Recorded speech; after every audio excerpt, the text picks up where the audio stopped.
Hello दोस्तों, स्वागत है आपका हमारे यूट्यूब चैनल कॉम्पिटिटिव क्लासेस में। यहाँ हम यूपी पीजीटी आर्ट्स के प्रीवियस ईयर क्वेश्चंस की प्रैक्टिस करेंगे, जिसमें हम 2000 से अब तक यूपी पीजीटी आर्ट्स एग्जाम में पूछे गए जितने भी प्रश्न हैं उनको पार्ट वाइज डिस्कस कर रहे हैं। तो चलिए शुरू करते हैं। आज का हमारा पहला प्रश्न है, भारत के उस राज्य का नाम बताइए जहाँ बड़े आकार में कपड़े पर बाबू जी का फड़ नामक चित्रकारी चित्रित की जाती है। ऑप्शन है बिहार, उड़ीसा, राजस्थान या फिर हिमाचल प्रदेश। भारत के उस राज्य का नाम बताइए जहां बड़े आकार में कपड़े पर बाबूजी का फड़ नामक चित्रकारी चित्रित की जाती है। इसका सही आंसर हो जाएगा राजस्थान। अगला प्रश्न है, राग रागनी के चित्र भारत के किस प्रदेश में मुख्यतया बने थे? ऑप्शन है उत्तर प्रदेश, मध्य प्रदेश, हिमाचल प्रदेश या फिर राजस्थान। राग रागनी के चित्र भारत के किस प्रदेश में मुख्यतया बने थे? इसका सही आंसर हो जाएगा राजस्थान। अगला प्रश्न है, निहाल चंद किस शैली के प्रसिद्ध चित्रकार थे? ऑप्शन है अलवट शैली, बूंदी शैली, किशनगढ़ शैली या फिर नाथद्वार शैली। निहाल चंद किस शैली के प्रसिद्ध चित्रकार थे? इसका सही आंसर हो जाएगा किशनगढ़ शैली के। अगला प्रश्न है, जयपुर चित्रकारों की प्रिय विषय वस्तु रही है? ऑप्शन है बिहारी सतसई, लोक चित्र, बाल चित्र या फिर रेखा चित्र। जयपुर चित्रकारों की प्रिय विषय वस्तु रही है, इसका सही आंसर हो जाएगा बिहारी सतसई। अगला प्रश्न है, जयपुर से अलवर आने वाला भित्ति चित्रण का सिद्धहस्त चित्रकार था? ऑप्शन है सामलाल, डालूराम, जगन्नाथ या फिर सीताराम। जयपुर से अलवर आने वाला भित्ति चित्रण का सिद्धहस्त चित्रकार था, इसका सही आंसर हो जाएगा डालूराम। अगला प्रश्न है, पटचित्र राजस्थान की किस शैली में अधिक बने थे? ऑप्शन है बूंदी शैली, नाथद्वारा शैली, मेवाड़ शैली या फिर अलवर शैली। पटचित्र राजस्थान की किस शैली में अधिक बने थे?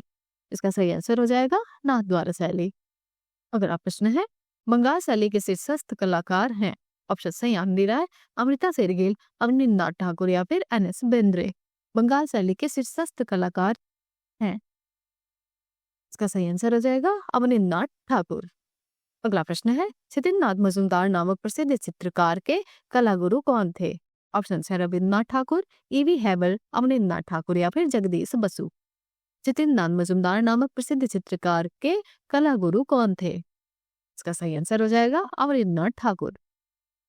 अगला प्रश्न है, कलकत्ता आर्ट विद्यालय के प्राचार्य थे? ऑप्शन है ईवी हैबल, नंदलाल बोस, के.एन. मजूमदार या फिर आसित कुमार हलदार।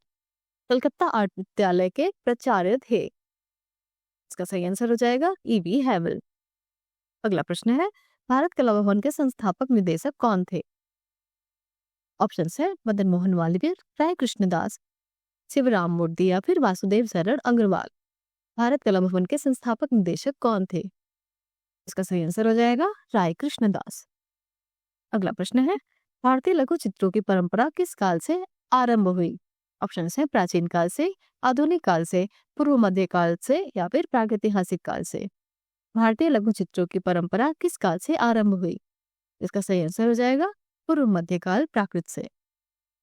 अगला प्रश्न है, पूर्व मध्यकालीन प्राकृत कला के ऑप्शन है चित्रों में लय और गति का पूर्ण अभाव है, चित्र लय एवं गतिपूर्ण है, चित्रों में भाव का पूर्ण अभाव है या फिर चित्र उच्च कोटि के हैं।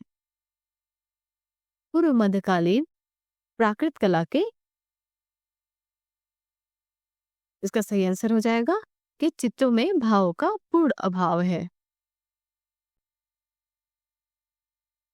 अगला प्रश्न है, पाल शैली के चित्र होते हैं? ऑप्शन है पोथियों में, दीवारों पर, कैनवास पर या फिर बोर्ड पर।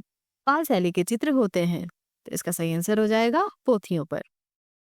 अगला प्रश्न है, प्राकृत चित्रकला में पाल चित्र शैली की मुख्य विषय वस्तु क्या है? ऑप्शन है बौद्ध, जैन, हिंदू या फिर मुगल। प्राकृत चित्रकला में पाल चित्र शैली की मुख्य विषय वस्तु क्या है? इसका सही आंसर हो जाएगा बौद्ध। अगला प्रश्न है, बौद्ध ग्रंथ विनय पीठिका किस भाषा में लिखा गया है? ऑप्शन है हिंदी, अपभ्रंश, पाली या फिर संस्कृत। बौद्ध ग्रंथ विनय पीठिका किस भाषा में लिखा गया है? इसका सही आंसर हो जाएगा पाली।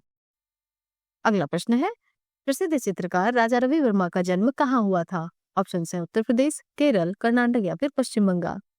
प्रसिद्ध चित्रकार राजा रवि वर्मा का जन्म कहाँ हुआ था? इसका सही आंसर हो जाएगा केरल में। अगला प्रश्न है, पटना कलम का विकास किन कला शैलियों में सम्मिश्रण से हुआ? ऑप्शन है यूरोपीय एवं बंगाल शैली, ईसाई एवं हिंदू शैली, यूरोपीय एवं भारतीय शैली या फिर पाल एवं मुगल शैली। पटना कलम का विकास किन कला शैलियों के सम्मिश्रण से हुआ? इसका सही आंसर हो जाएगा यूरोपीय एवं भारतीय शैली। अगला प्रश्न है, बाल बंधु किसकी कृति है? ऑप्शन है रविन्द्रनाथ ठाकुर, यामिनी राय, अमृता शेरगिल या फिर राजा रवि वर्मा। बाल बंधु किसकी कृति है? इसका सही आंसर हो जाएगा अमृता शेरगिल। अगला प्रश्न है, निम्न में से भारतीय आधुनिक कला में कौन सबसे उम्रदार चित्रकार है? ऑप्शन है सतीश गुजराल, मंजीत बावा, एम.एफ. हुसैन या फिर तैयब मेहता। निम्न में से भारतीय आधुनिक कला में कौन सबसे उम्रदार चित्रकार है? प्रश्न काल के हिसाब से इस प्रश्न का सही उत्तर सी हो जाएगा, एम.एफ. हुसैन। अगला प्रश्न है, वास रंगों की प्रकृति कैसी होती है? ऑप्शन है पारदर्शी, अल्प पारदर्शी, परावर्ती या फिर अपारदर्शी। वास रंगों की प्रकृति कैसी होती है? इसका सही आंसर हो जाएगा अपारदर्शी। अगला प्रश्न है, रवि वर्मा के चित्र का सबसे बड़ा संग्रह कहाँ है? ऑप्शन है प्रिंस ऑफ वेल्स में, राष्ट्रीय संग्रहालय नई दिल्ली में, सालार जंग संग्रहालय हैदराबाद में या फिर चित्रा आर्ट गैलरी त्रिवेंद्रम में। रवि वर्मा के चित्र का सबसे बड़ा संग्रह कहाँ है? इसका सही आंसर हो जाएगा सालार जंग संग्रहालय हैदराबाद में। अगला प्रश्न है, कंपनी शैली के प्रसिद्ध कलाकार कौन थे? ऑप्शन है रामलाल, हसन राज, रामाधार या फिर ईश्वरी प्रसाद। कंपनी शैली के प्रसिद्ध कलाकार कौन थे?